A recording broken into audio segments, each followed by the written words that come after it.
सजन वृंद आपण मान निकट में आज कौन उपस्थापन करी मन ध्यान दे कथा को शुणवे। ये तो गतानुगतिक रीतिमत नवान्न पारायण रामचरित मानस नुहे। भाई को मु फोन रे कही कौन कहबी कहले आपण को फ्री छाड़देली आपण जहा किंतु समाज पाई ताहा हेथिबा दरकार रामचरित मानसर शाश्वत वार्ता। तेणु सजन वृंद वास्तव भगवान इक्ष्वाकु कुलर थिले ना प्रभु रामचंद्र को वंश जन्म होते इक्ष्वाकु अनेक वंशर नाम नामित करा जायछि सूर्य वंश रघु वंश किंतु वास्तव में इक्ष्वाकु शब्दर अर्थ कौन जानते ना कहीं से इक्ष्वाकु वंशर बोली मु बेसी दाबी करी कहूछि आपण पढ़िबे उत्तराखंड 108तम सर्ग 29 नंबर श्लोक वाल्मीकि मूल संस्कृत रामायण जदि पढ़िबे राजमुकुट पिंधे देले विभीषण को मुंडरे किए प्रभु रामचंद्र आज ठार तुम राजा है किंतु गोटे उपदेश देकरी आसिले कौन उपदेश देकरी आसिले वाल्मीकि संस्कृत रामायण लिखिले आराध्याय जगन्नाथ मिक्ष्वाकु कुल दैवतम आराधनीय मनीषं सर्वदेवैः सदा सदैः।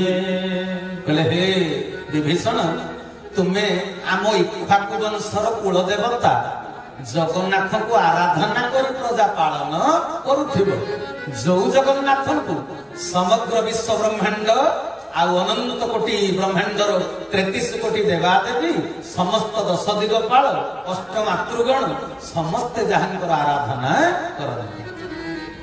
तेणु प्रभु रामचंद्र ये गोटे कथार आपण कौन बुझिले मत कहले आमे दुनिया रे जदि धनी है गले बड़ आसन रे बसिले निजको निजे बड़ मन करी अन्य समस्त भाग्य डोरी की हाथ में धरने को इच्छा करती किंतु प्रभु रामचंद्र परमात्मा है निजको बढ़े चढ़े न कही कहले मो आराधना करबनी विभीषण कहना तमे जगन्नाथ आराधना करुथिबो। जगन्नाथ किए सर्वकालीन देवता राम जी गोटे जुगरे नाम धारण करी धरा पृष्ठ को आसी किंतु सर्वकालीन देवता किए जगतनाथ जगन्नाथ हरि हरि बोला। जगन्नाथ आ प्रभु रामचंद्र के अलग नुहे कौन कहते जेतिकी जो जुगरे जेतिकी कलार आवश्यकता पड़ी सेतिकी कला धरी प्रभु आसी मत कहले जगन्नाथ मत कहले जगन्नाथ बड़ ना राम बड़ मत जन पचारे मुझे शून्य संहिता मालिका अच्युतानंद कहले जेते अवतार एही जगन्नाथ अंगरु फेरी अछंती ए लीला निमंते जे निरात्रि नायक निर्विकारे बसी छंती कहले जेते अवतार आसी जगन्नाथ सब गोटे गोटे अंश बुझिपाल तबे पूर्ण किए आ अंश किए अलगा किए समुद्र पानी आमे माठिए पानी नहीं आसला समुद्र पानी लुणिया माठिए पानी लुणिया ना पुणी पिता हो जाए कहूना बस्ताए चीनी टा मीठा से चामचे चीनी नहीं आसिले मीठा ना पिता मीठा ना तेणु जगन्नाथ से होचंती मूल देवता सृष्टिर आद्य देवता ना है जगतनाथ जगन्नाथ प्रभु रामचंद्र आसिले अंश अवतार ग्रहण कर बुझी पार्छ ना कथा तथा बुझी हेलानी तो आपण भाविले बड़ छोट हो गला नहीं कि अच्छा हो मुझे उदाहरण देले आपण बुझिबे मु गोटे दुकान सामना को गली मोर गोटे बिस्किट पैकेट दरकार मो पॉकेट रे किंतु 20 टंका अछि बिस्किट पैकेट जते किनिबी मु ताको 20 टंका देबी ना मेरी गोल्ड पई 25 टंका देबी ना 20 जाक टंका दे देबी जति दाम एथर बुझिएला साहिरे जदि गंडगोल हबो थाना रो आइसबी आबिलदार आसीबे गाँ गाँ भितर गंडगोल हेले एसपी डीएसपी आसीबे शहर शहर भितर गंडगोल हेले कि आसंदी डीजी डायरेक्टर जनरल तेणु जो जुगरे जेतिकी आवश्यकता पड़ी प्रभु सेतिकी कला धरी धरा पृष्ठ को आसी सी होती एक आउ अभिनव तेरे मो कहवा कथा प्रभु रामचंद्र से दिन विभीषण कौन कहले इक्ष्वाकु वंश कथा नहीं आम वंशर नाम हूँ इक्ष्वाकु तेरे इक्ष्वाकु कहले प्रभु तो उत्तर प्रदेश आगे आसिले तांकर लोकल लैंग्वेज हूँ हिंदी अच्छा इक्ष्वाकु इख इख कौन ओडिया रे हिंदी का तो हूँ इक ओडिया कौन आखु ताको वंशर ना हूँ आखु वंश माने आखुर जो खाइब सेटा मीठा लगे ऊपर भी मीठा तल भी मीठा मझी भी मीठा तेणु प्रभुकर रामचरित जदि श्रवण करेंगे आपण जो कांड को पढ़ंतु शुणंतु आपणकु सबुठारु मिलिबो अमृत स्वाद। हरि बोला बुझी गले ना कथा अभिराम पुराण से लिखि नथिले इखुरस सागर बड़ी लागे मीठा गोपी कड़ी इखुरस सागर बड़ी लागे मीठा गोपी कली सेना अमृत पाई के भक्त सेना अमृत पाई के भगत घर द्वार छाड़ी बाई हेलारे सत्य नारायण बोले बाछी किए नाम देखिला रे सत्य नारायण बोले। सदिदानंद चरमनाथ तेणु सजन वृंद कले इखुरस सागर बड़ी प्रभुंकर नामामृत लीलामृत केमिति लागे आखुरसर सागर ठू आहुरी मीठा। तेणु सजन वृंद आज आपण मानक निकट में से मर्यादा पुरुषोत्तम प्रभु रामचंद्रंकर ए पीठ रघुनाथ मंदिर एटी अच्छी। तेणु प्रभु पाद तले समर्पित हो कथावस्तु को आम आगे को आगे ना मु गोटे कथा पचारि आज्ञा आम जो जगार बसी आज या सतसंग बोली कह जाए कारण सत्यनारायण होती एकमात्र भगवान तांकर सहित संग करने जगह को आम आसीचे नहेले असुविधा कौन आमे आपण माने मोर पितृप्रति मो वयोवृद्ध माँ बापा माने आसिक बसी शीतरे गोटे स्वेटर पिंधि मफलर टोपीटे पिंधि न आसी असुविधा कौन होता जगह को आसी आपन को कौन एठू मिल कौन मिल आप दूर आस बारी गाँ लोक नुहति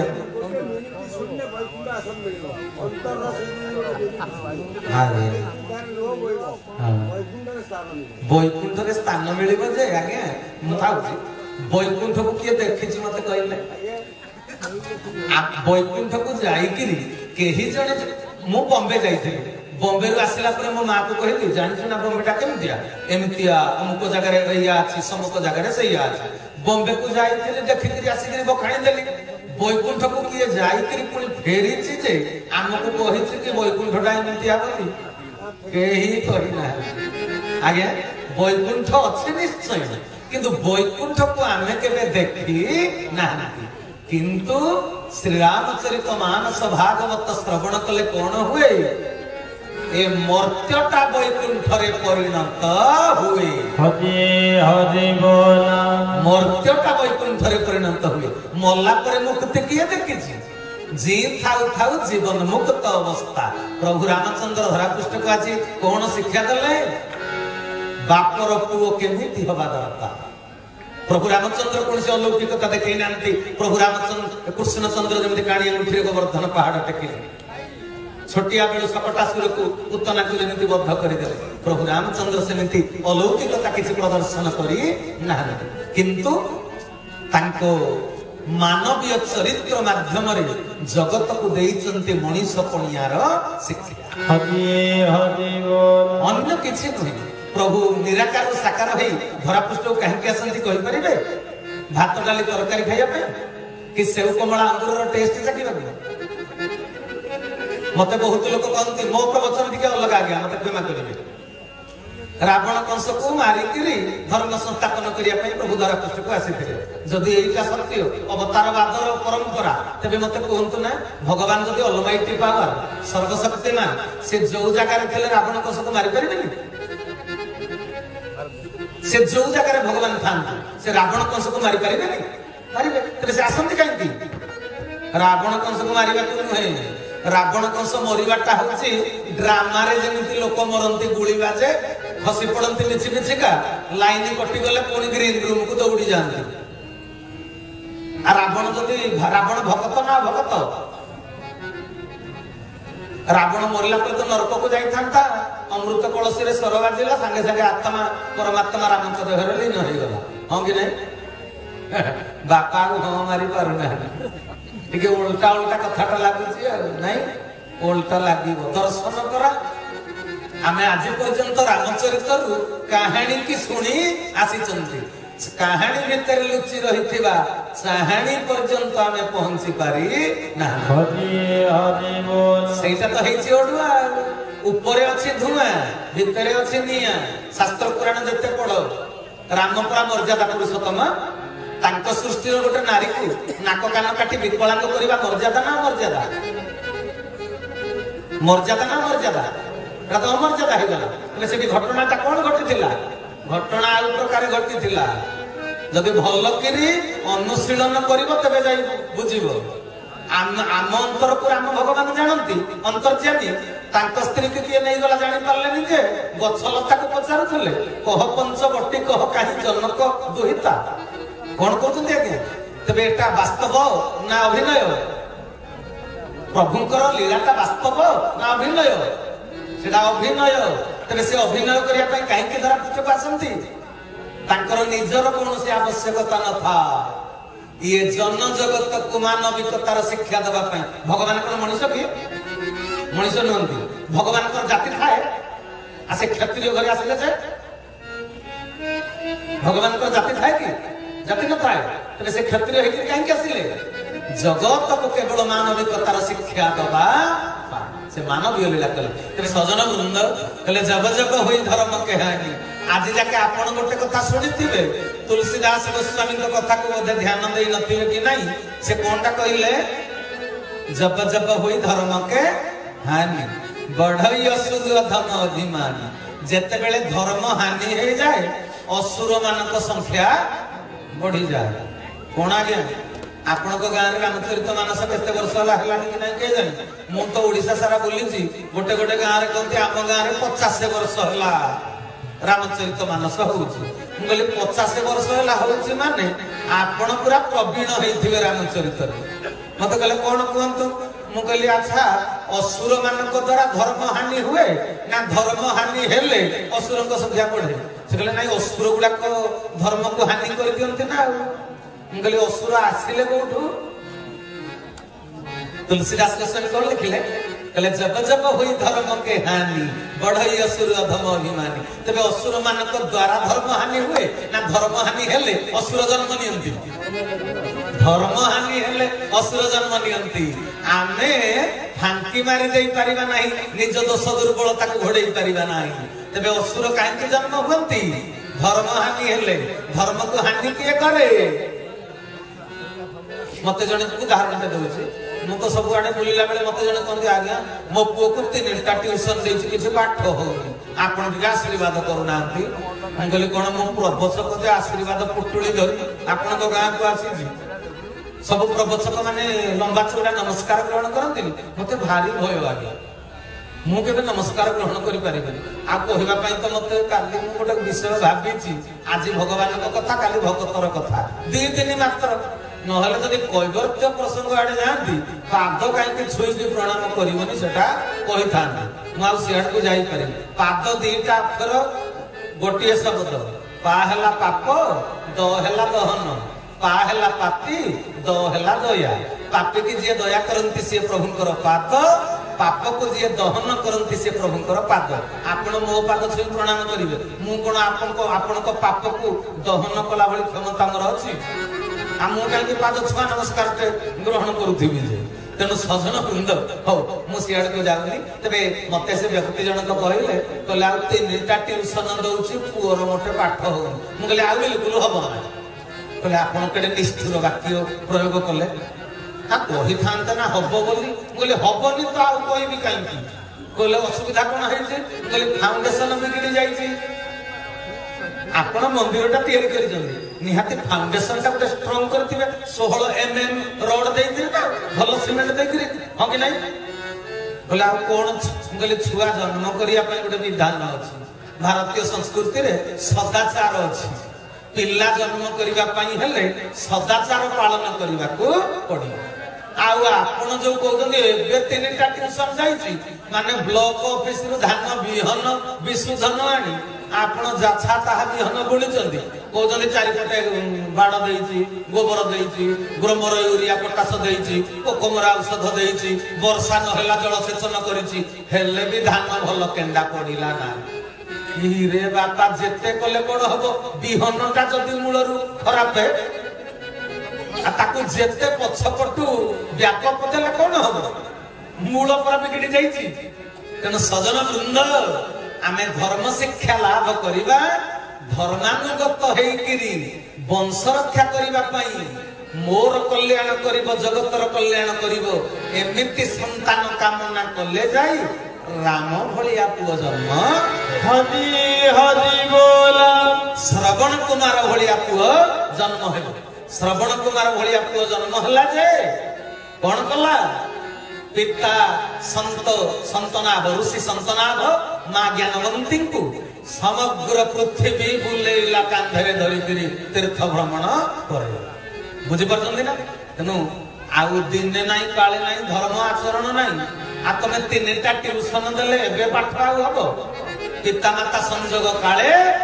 बिही जा लेखिला कथा आगुर फिक्स हे जाई बुझी परछ ना सेति पई जसवंत दास कहि देले ना बड़ मायावी जीव तुहे कहारे बड़ मायावी जीव तुहे कहारे दिने नभजु राम कृष्ण श्री हरि बड़ मायावी जीव तुहे कहारे काहे केमिति लेखिले कले मायावी जीव कहारे कोन पई कहारे नुहे जदि ए कथाटा मु जानिली मु बाहागर हेबी काहे स्त्रीटा तो मोर नुहे मु जदि कथा जानी गली कई कार नंती तबे काई के पिला जन्म करिबे से तो मोर हबनी तबे सजन वृंद या भीतर लुचि रहितला रहस्यटा कोन गोपनीय कथाटा हम भारतीय संस्कृति रे कोहाई समस्त निजर कई पर नुंतु अयम निज परवेति गणानंग लघु चेतसा उदार चरितानंतो वसुधैव कुटुंबकम ए समग्र वसुधा जे गोटे कुटुंब पुणी कही कहार नंती केमिते ताले बुझिले कोन बड़ मायावी जीवन में कारी जहा को बिलवाड़ी बिक्री करी इंजीनियर करैछो मोला बेल को सिए जे तुमरो सेवा करिवो कोनसे ग्यारंटी नाही तबे ग्यारंटी किए दबो दशरथ भलिया बापा हां कि नहीं दशरथ भलिया बापा कोन कले वशिष्ठ ऋषि पचारचंती अच्छा राम को राजा करिवो ताको कहिसो ना आपनकर रामचरित सुनिबार कहबी अछि मने पडुछि कि नहीं वशिष्ठ ऋषि कहले अयोध्या राजदांड रे सोना कलसी बसिलानी झोटी चिता गुरुज दिया गलानी आंब तोरण दिया गलानी कदली गछ पता गलानी यज्ञानुष्ठान पई सब व्यवस्था सरी गलानी राम जानिछि ना काली सकाळे राजा हबो बोली वशिष्ठ पचार जे दशरथ महाराज कोन कहिले कहले ताको कहबा कोन दरकार कहले जी राजा हबो सिए जानिनी अथच आयोजन सरी गलानी ई केमितिया कथा कलिजुगर पुओ को कहबो मु झियो देखि सारछि तते बाहागर करबी पुओ राजी हबो आजिकल का छुआ राजी हेबे किंतु दशरथ निज ऊपर केते कॉन्फिडेंस निज पुओ राम ऊपर केते कॉन्फिडेंस तले हे कुल पुरोहित वशिष्ठ पुओ मोर सत्य शांति दया क्षमा प्रति राम केडे उदार केडे तरल केडे सरल केडे विनय स्वभाव मो पुओ को मु चिनी मु जे कोनसी मुहूर्त रे जहा कहबे सी अराजी हबो तन सजन वृंद ए भलिया मोला बेल को तथापि दशरथ कर्म फल भोग कले जे पुत्र राम को पाखरे पाई पारिले ना आउ आपण सदाचार पालन न करी पु अमेरिका रे डाक्टर हेइथिले भी तुमको सेवा दबो कोन कहउचंदी मां परा फोन कला हेलो धन रे बापा चाली गले तू आसिला पर संस्कार करा जिवो तो पाखरे तो पैसा अभाव नाही फ्लाइट टिकेट करी शीघ्र पळे आसे बापा को संस्कार करिवा पुओ कोन कहिला जानिजो कला बोल मो जीवन फुल बिजी मो जीवाटा नुहे जी तमे बापा को संस्कार करि दियो श्राद्ध वार्षिकी के जीवा पई चेष्टा करी हरि हरि बोल बुझि परछने कथा तने कहले बड़ मायावी जीवन नुहे कहारी ए मायावी जीव कहारी काहे के नुहे मुहुर्मुहु मनर परिवर्तन हुए मन को स्थिर किए करिवो मन भीतर अमृत क्रिया किए सृष्टि करिवो मनर धर्म हला एठी अछि कटक रे जाई पानी पीछि तबे सजन वृंद आमे आज ए जगह रे काहे के बसी जल्दी कहि परिबे तेनु जे पर्यंत कले दिने न भजु राम कृष्ण श्री हरि बड़ मायावी जीवन नुहे कहारी जदि राम नाम जपि जपि कृष्ण नाम जपि जपि सदाचार पालन करिथिबु तो खाद्य जो रक्त तैयारी हैला रक्त रु बीर्ज बिंदु तैयारी हबो से बीर्ज बिंदु रे अमृत क्रिया सृष्टि हबो अमृत संतान को तो जन्म देई पारि हरि हरि बोल जदि भगवान को सहित भल पाइबा नहीं प्रीति नहीं कलिजुगर मनुष्य समस्ते भगवान को भल पाती मु पूरा जाइछि प्रवचन मंडप को जिबा पूर्व प्रभु को टिके प्रणाम करिवि आपन को ठाकुर घर कोटा कहला हमर ठाकुर घर ना हमर ठाकुर घर ना मु कहली आपनकर ठाकुर घर नाही कहले ना मु कहली काई ठाकुर घर नाही कहले पूजा करबा को हमर समय नाही।